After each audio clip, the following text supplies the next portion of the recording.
First of all, what are observations from that report? Did they do a good job? I think that it was, on average, a balanced report. Okay. And only because I know, okay, yes, within the Big Four, you have in accounting, you have Kpmg, Ernst & Young, Deloitte and Touche, okay, and PwC being the Big Four. Okay. Methodology is always robust. Okay. So I'm very confident that they did a good job. And when I read through the methods they followed, okay, that is in keeping with what you do for a project of that nature. Okay. I'm not saying it because I was trained by one of them, but because it's the basic thing you will do. Okay. And I also feel it's balanced because if this were one of those whitewashing exercises, okay, the further and better details we get would not have come up. Okay. But if you read the report, you see that it's very balanced, it's very straight, it's very direct. I actually enjoyed reading it. Although the truth is always direct and very painful. Okay. There's a little bit of me that says that maybe this is the politician in me. There might be a little bit more, but of course, okay, they will only report what they are able to find based on the questions they ask and what people say. If people deliberately withhold any information, then they won't. But even with that, it's quite indicting. Because we all started this thing and we're complaining about 100 million being paid to SML. Okay. Then the next thing we knew, they said, oh, it's only just around $1 billion. Because of this report, we then found out it was around $1 billion. And then you prove further, you find out it's almost 1.4 billion Ghana cedis that was paid. And it's very clear in the report that it's basically, if that report were a dream, it would be a nightmare. If it were a dream, it would be a nightmare. A nightmare? Yes. Why? For many reasons. And I know viewers, listeners, I already know all these details. Yeah. But in my mind, when I read it, this is what came across. I have a situation where barely 30 days, this is, government takes over on the 7th of January, 2017. Mm-hmm. We're looking at in February, mm-hmm, barely a month or less than 2 months, if I'll be charitable, a company is formed. This company, you look at it, and all it does is basically into timber logging and stuff like that. Nothing around professional services. And when I say professional services, the kind of service that Kpmg provides, okay, revenue assurance, and I'll explain it shortly. Suddenly, out of nowhere, there is a push for this entity to get a contract on revenue assurance, even though there are other revenue assurance measures and controls already in place, effectively duplicating efforts that are already in place by government, by institutions that are mandated to do the same thing. Rightfully, the PPA rejects it once.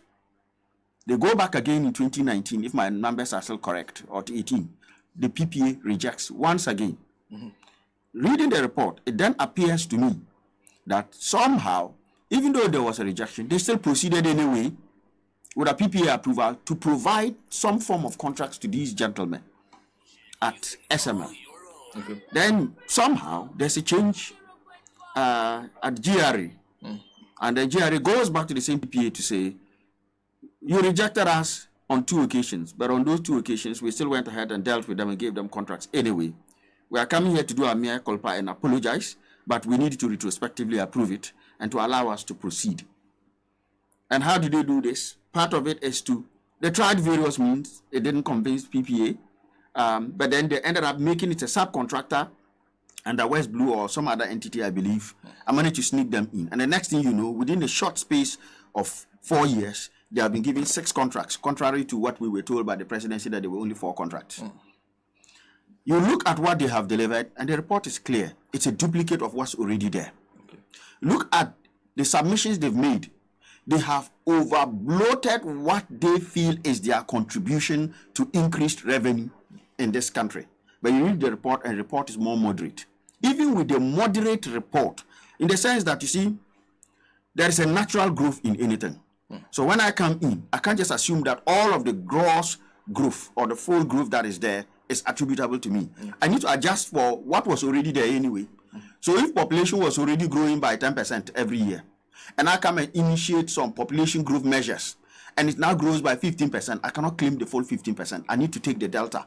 What was naturally 10%, my 5% adds to it. But what they did, they just looked at the gross numbers. Of course, the report trims it down. And even with the trimmed down report, you still find that they are paid approximately 30%, 29.7% roughly, 30% of what they claim was the extra revenue they have generated. This is Ghana, the country that is broke, that is going to IMF.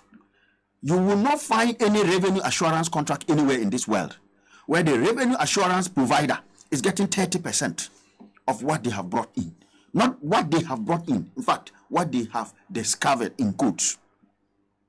No contract. No revenue assurance contract that you will find. And I'm sure listeners are listening. Someone can probably challenge it and bring it to the studios. When you get 30%, you are not the one bringing the revenue. Effectively, what they were doing is to ensure that, look, there is dealings between government and other entities.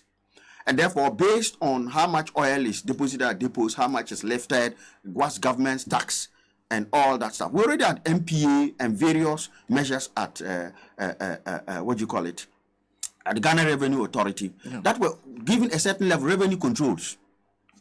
And so what they did was not completely new.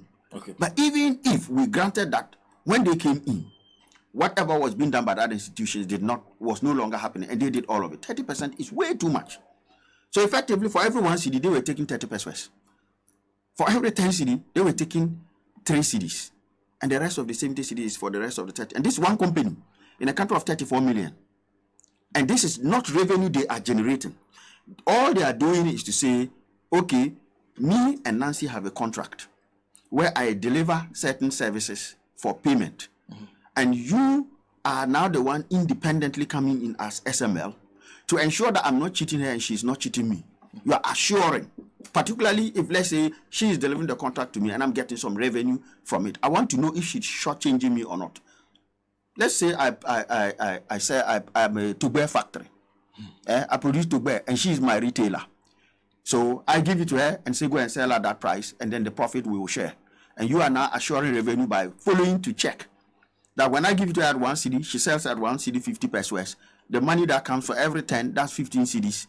The profit of 5 cedi we will share. Not that she is going to sell at 20 and tell me she's selling at 1 cedi 50. That is as basic as that. And you are taking 30% of just, yes, of that profit there. That 5%. So you take 30%, the rest of the 70% is now left with me and her to share 35. We are doing the work. You are just checking. And you are taking 30%. If this is not daylight robbery, what is it? You cannot run a country where you have these kind of things in place. Kpmg asked them. Everybody knows that. In fact, in the recommendations, they are quite clear that it is not a balanced one. The other thing is, you see, contracts like that tend to, and again, it says in the report, you tend to go fixed. Okay. Almost like, I mean, if it's fixed 1% and you make $1 billion, you know how much money you are making, right? 1% of $1 billion, if my basic arithmetic is correct, is still about 10 million. Okay. That's decent. Not 300 million out of every 1 billion. So for me, when I read that, it's sad. What even makes it worse is, it is almost as if somebody in government was determined that that will happen, to the extent that it got to a point where the Minister of Finance steps in to be driving and issuing contracts instead of allowing GRA to proceed. But this is the part that saddens me is this. Let us say they did all that at arm's length. They got their money. You and I, if you provide consultancy services to me above 2,000 Ghana cedis and I'm paying you, I have to retain withholding tax. Okay. You are paying VAT on your income.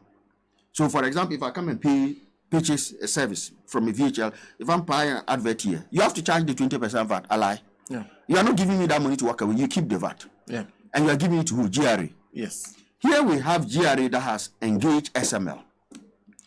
The money is ready to be paid. GRA should have withheld that in keeping with the law that VRA enforces on me to make sure I retain the withholding tax element and any VAT deducted so that I can pass it on to them. You know what they did? They gave SML everything. They didn't take VAT on it. They didn't take withholding tax on it. This is the same VRA that will go on the streets enforcing, dealing with companies. How do you expect the company producing pure water, the company producing steel, the company producing cement, when they sell the cement to you and they charge VAT on it, if they don't collect that VAT, they'll go to jail. If they don't pay, they'll find a way of dealing with them. The same person enforcing this chose not to.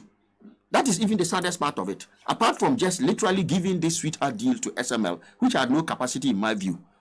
They had no capacity. There's no established prior capacity of them doing any such contract anywhere. Otherwise, ask them, when they wanted somebody to read this report, why did they go to Kpmg? Because Kpmg has the track record and the capacity. Why did they not go back to somebody like SML? They should have just called me or you and say we should form a company. I'm a cocoa farmer. They should have just told me, let me form a company and come and do the investigations to it. That in itself tells them that they know the right thing to do. But on this particular occasion, because of some reason, and you and I know the reason, they got somebody whose expertise was in timber things to come in and do this. The question GRA must ask itself, who in GRA is going to face the chopping block for paying VRA invoices without accommodating the VAT and the withholding tax that is supposed to go with it? And I still believe that even that 1.4 billion we're seeing is just the tip of the iceberg. There's more money that has been paid to them. You are convinced that I am convinced. You see, it's like the truth is being trickled out to us. We wouldn't have had this report unless, we would not have had it if our gallant minority in parliament had not put their foot down and rejected this 450 million tax waivers and insisted that the report be released. Initially, they only wanted to give us a summary. What were they hiding? They knew what they had done. And so I think this SML deal, it needs a very thorough and forensic investigation by the incoming NDC government. Heads must roll, not just heads alone, but everybody at GRA, at Ministry of Finance that were involved in this. They must face consequences. And I think Ghanaians, look, I don't speak because I'm an NDC on this matter. I speak because I'm a Ghanaian. You are walking and you see some of us walking on the street like we are crazy because the economy has made us mentally crazy. And people are doubling in billions. This money is added to our debt. Because even as we speak, government borrows to pay workers. And so when they go and take this money, it is not increasing our debt. It is all part of the root cause. You know, when I was talking about spending too much, when you are broke and you are making, let's even assume you're only making, what? Let's say last year, we are budgeting to make in total revenue somewhere in the neighborhood, if my memory serves me right, for the budget, it should be somewhere less than 200 billion. Okay. It's less than 200 billion. I think it's about 173 billion or so in revenue for 2024. Of that, we are going to make a deficit of 62 billion. In other words, our expenditure is about 223 and the revenue comes about 170 something. That 62 billion is going to be borrowed. Okay. In that 62 billion, I can assume is this 1.4 billion that has already gone to these people. So all the debt you are seeing, if you start counting all those scandals, the PDS 1.6 billion a couple of years ago, this banking crisis of 26 billion straight into that debt, this 1.4 billion to these guys, and there is more to come. These are the shady deals that is destroying this economy. So this SML thing, the more you read it, the more you get upset. Then what do you make of the president's own conclusion? The president, in his statement that he issued, concluded that Ghana still needs the work that SML was being done. Even after reading through this report, do you agree that the job that SML is doing is important and should be retained? No, because the report itself says that it is not very even. Let me tell you something interesting. They are not even delivering to contract. Okay. They are not even what they have basically done. There's a section of I don't want to bore readers by just going on and reading excerpts of it, but I think if you look on the summary around paragraph 33 thereabouts, okay, they are asked to do an independent assessment, okay, of the revenue assurance, and they go and take GRA's figures. So basically copy and paste. Why will you hire a company to go and copy GRA's figures and paste it and you get them paid? GRM already has their own GCUMS systems that are already doing this. They should be bringing something new to the table. Before that, we had other revenue controls from MPA, from GRA, and many others. So we don't really need this. It's a want, not a need. We already have existing controls over revenue. Now, even if we did not, let me take a step back and look at it from a very simple, commonsensical view. I am broke. I am already making only 100 cedis, right? That is not even enough for me. Okay. And I decided to go and hire somebody because I think that I should be getting 150 cedis. Okay. So I go and hire somebody. to come and do the assessment and see if I should get 150 or 100 cedis. The person comes and says, oh, you were getting 100 cedis, you should be getting 120 cedis. But of that 120 cedis, I will take the 30% effectively that we just saw. 30% of 120, what is it? That's roughly about 36 cedis. Now, so I now make 120 and I give 36 out. Previously, I was making 100. Right? Now I make 120. I take the 20, give him, and remove 16 from my original 100 and add to him. So I'm now back to 84. So without engaging him, I'm getting 100.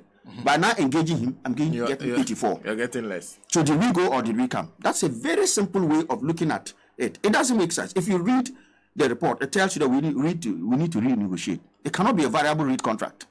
It should be a fixed rate contract. It has to be clear what they are doing. It is not very clear in most cases exactly what their mandate is. The thing that saddened me was, if I have to build a house, I have to come to a conclusion that I need a house to build it. I'm putting it, the report talks about needs assessment. What exactly do I need? And when you go through the analysis, you're working out, do I need it? How much of it do I need it? It wasn't done by GRA. So I'm going to build a house, but I've not even assessed if I need a house or not. Maybe what I need is not a house. I need a farm to produce cassava. And then I go and buy a plot that cannot cultivate cassava. And I build a house and I sit there and wait and say, oh, there's no cassava for me to get fufu from it. I'm not confident in what he said. I think that the report is very clear. Even the report that is there is not adequate in my personal view.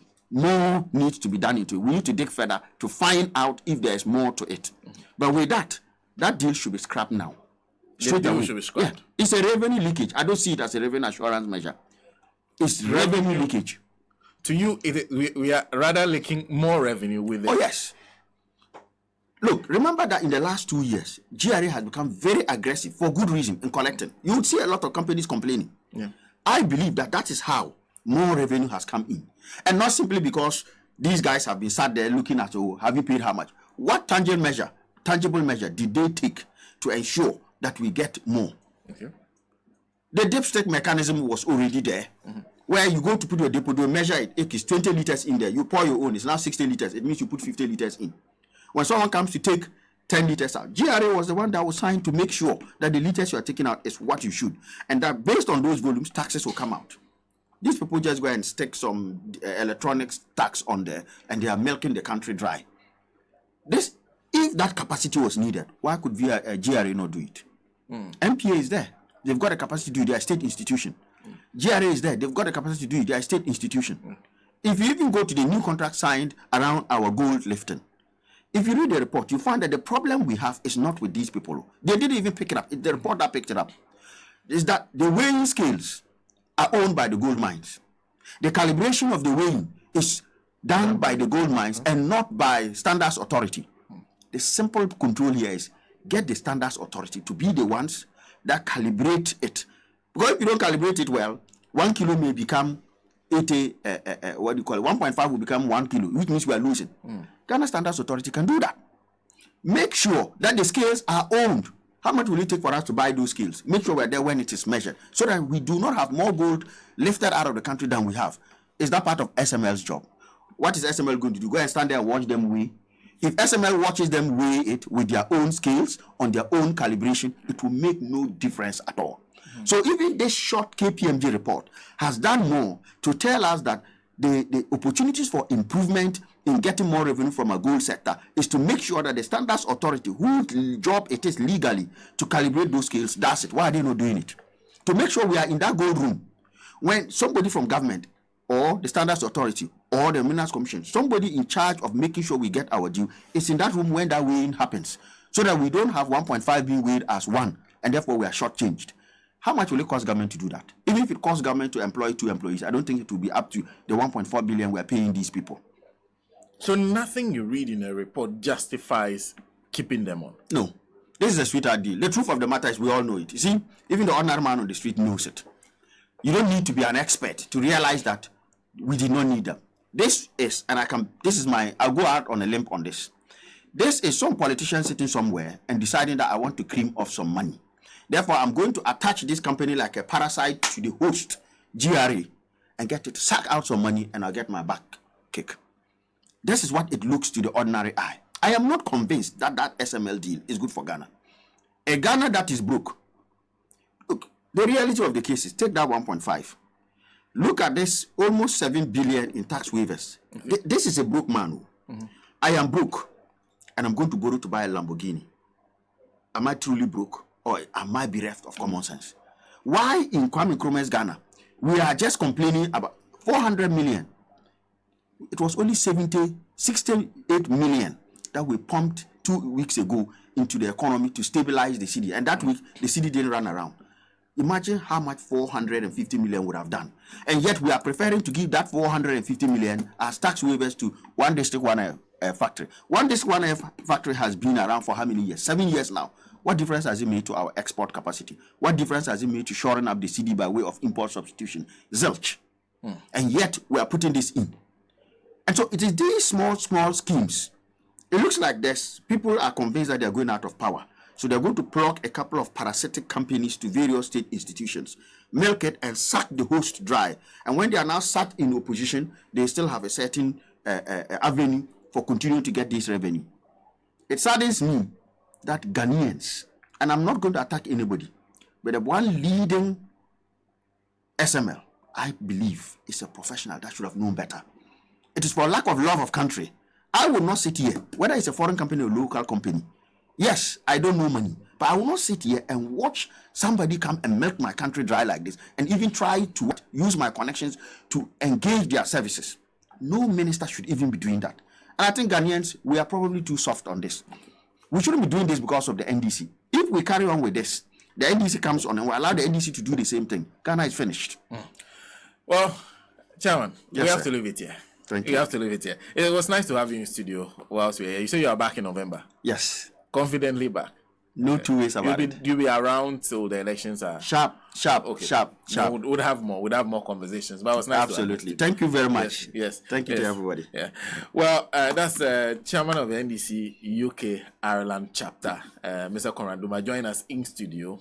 He's been in town for about 2 weeks. We've had him in studio twice already. It was nice to see him. This is from Had in Pig Farm, who says the MPP party is well known